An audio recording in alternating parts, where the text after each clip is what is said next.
Michael Bennet, who serves on the Senate Intelligence Committee. Senator, thank you so much for being with me. Your thoughts on this report out of Kenya, 3 Americans killed in a terror attack. Well, thank you for having me. My thoughts and prayers, like everybody else, goes out to the families of the people that were killed. They were working in a dangerous part of a very dangerous world, and you know, the duty of the commander-in-chief is to keep Americans safe. That's what we need to do, and I think in the days ahead, everybody in the Senate's going to be monitoring this situation to make sure we've done everything we can do. Do you see any potential correlation between what has happened on the Kenyan coast and what has been threatened by Iran in its quote-unquote harsh retaliation from that U.S. drone strike? I think it would be much too early to speculate on that, and out of respect for the families of the people that have been killed, I certainly wouldn't want to speculate on that without having been briefed in the Intelligence Committee. And speaking of briefing, what kind of information are you hoping to get now, if we can turn the corner to Iran and post that drone strike? What kind of information do you believe you'll get from this administration? How much of it credible? How much of it believable? How will you approach this? You never really know with this administration. I mean, what I would like to hear them demonstrate is what the proximate cause of the decision, of the president's decision to strike Soleimani was, the imminent threat that he claims there was. I think I'm somewhat skeptical that what he has said is true, but I'd like to see the basis for that.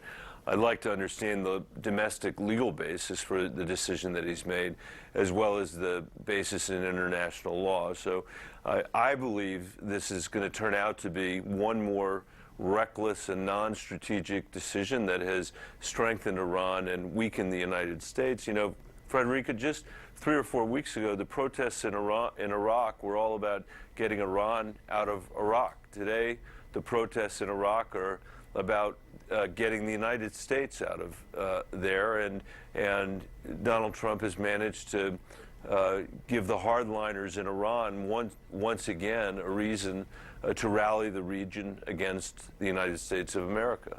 And just earlier today, President Trump tweeted that his Twitter account will serve as notification to Congress in the event that Iran strikes any U.S. targets.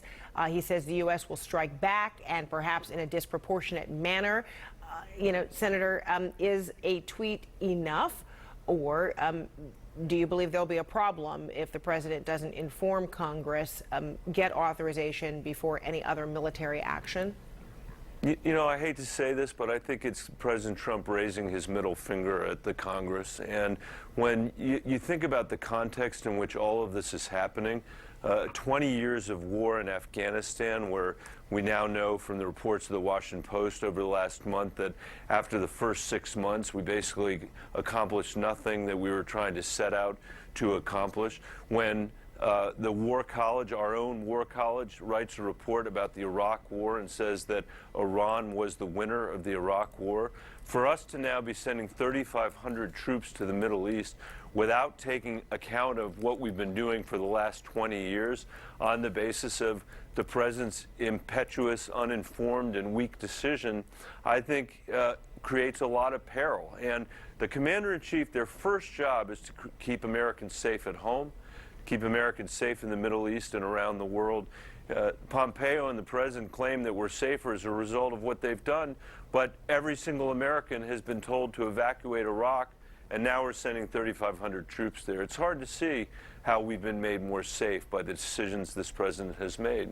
And President Obama's former National Security Advisor, Susan Rice, wrote an op-ed in the New York Times, and I'd love to hear your reaction. She said, and I'm quoting now, full-scale conflict is not a certainty, but the probability is higher than at any point in decades, despite President Trump's oft-professed desire to avoid war with Iran and withdraw from military entanglements in the Middle East. His decision to order the killing of Major General Qasem Soleimani, Iran's second most important official, as well as Iraqi leaders of an Iranian-backed militia, now locks our two countries in a dangerous escalatory cycle that will likely lead to wider warfare. How much of that do you agree with?